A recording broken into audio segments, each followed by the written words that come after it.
唔准醉，吞翻佢。我知佢窿嘢㗎啦。哇！你又知佢諗嘢？知。知唔知佢今日到咗嚟？其實不如唔好俾阿 Dicky 洗牌啦，佢又贏。大佬派牌，佢隻都似女朋友咁樣摸完先擺翻出嚟，大佬。唔係啊，女朋友會擺翻出嚟嘅咩？佢會。我即係咁講啫，你係咪要下下追得咁緊啊？你好似要問過啲女朋友先知㗎啫。都咁緊錄影緊㗎嘛？我哋錄影緊㗎，以上對白錄影咗㗎啦，錄低咗㗎啦。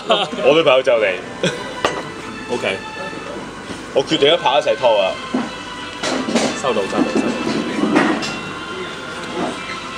唉，直頭痕喎！好啦，趁呢段時間咧，我哋行一行啦，跟大家。先啦，頭先邊個接？有咩污可以洗過？好啦，我哋轉一轉一周俾大家睇下我嘅作對嘅人士啦。頭先係咁，而家調翻轉阿 Sam 接。我終於到我接啦！嗱，斯文啲啦！頭先咁，冇朋友做啊！好啦，將時間交翻俾現場，拜拜。其實唔係一路都係現場嘅咩？唔係啊，呢個係。對唔住啊。